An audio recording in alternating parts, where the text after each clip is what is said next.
जय जवान जय किसान जय जय शिक्षित युवान नारी शक्तिनो जय हो जय महागुજરાત એશિયન લોક જાગૃત અભિયાનમાંથી પરસોત્તમભાઈ પટેલ આજે વિડીયો બનાવું છું એ સાંભળો અને સમજવા જેવી વાત છે કે ક્રાઇમ બ્રાન્ચ અમદાવાદ ક્રાઇમ બ્રાન્ચે 1100 ગુંડાની યાદી તૈયારી કરી. હવે ગુંડા કેવા એક બે કેસવાળા જ, વધારે નહીં, એક બેથી વધારે કેસ હોય એવા ગુંડાઓની નામની યાદી તૈયાર કરી છે.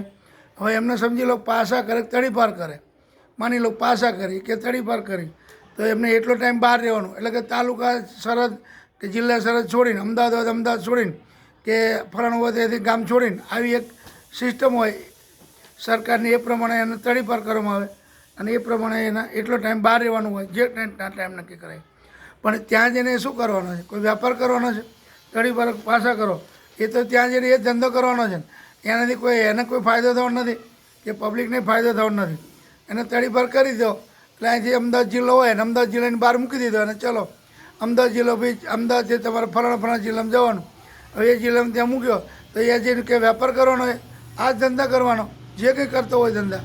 દારૂ નોટે ચલો ત્યાં દારૂનું સેટિંગ કરશે, ચરસ ગાંજાનું ત્યાં ચરસ ગાંજાનું સેટિંગ કરશે, મારામારીનું હશે ખંડણીનું હશે તો ત્યાં જઈને સેટિંગ કરશે. એનાથી કોઈ પબ્લિકનો ફાયદો થાય નહીં. ખાલી ઠીક તમે વિચારો કે એને માનસિક તકલીફ રહે, પણ આવા લોકોના માનસિકમાં પણ કંઈ તકલીફ થાય નહીં. તો એવો કાયદો કાઢો કે જેનાથી પબ્લિકને ફાયદો થાય, સરકારને ફાયદો થાય અને પોતે સુધરે એવો તમે કંઈક કાયદો કાઢો અને એવો નિયમો બનાવો કે જેનાથી સુધરી શકે અને પબ્લિકને શાંતિ મળી શકે અને સરકારને થોડી રાહત રહે. પણ આવી રીતે તમે હમણાં જો એક પોલીસના હિટલિસ્ટમાં 2500થી વધુ ગુંડા, હવે એમાં ખાલી જુનાગઢ, જામનગર, વડોદરા, બનાસકાંઠા, ખેડા, અમરેલી, મોરબી જ છે, બીજા જિલ્લા ક્યાં ગયા?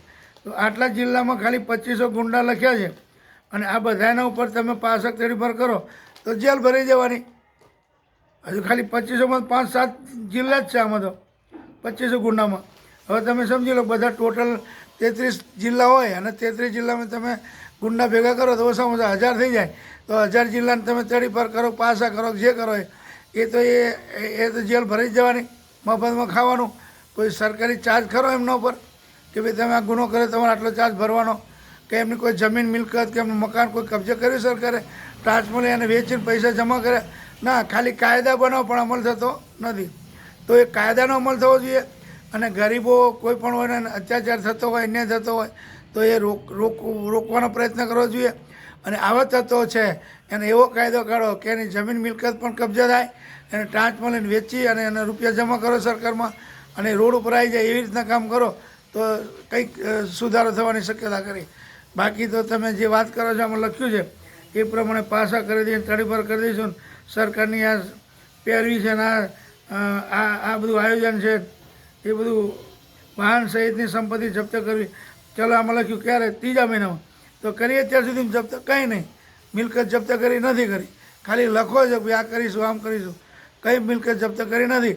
અને મિલકત જપ્ત કરી તેને વેચી એના રૂપિયા લઈને સરકારમાં જમા કર્યા નથી કર્યા. તો આ બધી વાતો થાય ખાલી ઓન પેપર ઉપર અને એ બી ગુજરાતમાં છપાયેલું છે. તો આ ખોટું હોય તો તમે ગુજરાત પ્રેસ ઉપર કેસ કરો અને હકીકત સાચી હોય તો એને બતાવો પેપરમાં આપીને કે મેં આટલા ગુંડાની આટલી મિલકત ટાંચ લીધી અને આટલો રૂપિયો સરકારમાં જમા કરાયો અને એ રૂપિયો જમા કરાવવામાં આ સારા હિતમાં વપરાયા. કોઈ પણ બતાવો, ચલો એક પણ બતાવો, એક પણ કેસ કે આ ગુંડાની આટલી મિલકત જમા કરી વેચી અને એના આટલા રૂપિયા આવ્યા તમે સરકારમાં આ જગ્યાએ અમે સારા કામમાં વાપર્યા. એક પણ ગુંડાની તમે વિગત પેપરમાં આપો તો મનાય કે ના બરાબર.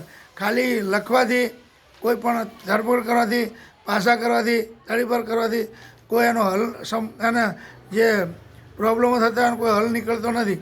એના હલ કાઢો, ગરીબોનો ન્યાય મળે એવો રસ્તો કરો એવી મારી અરજ છે.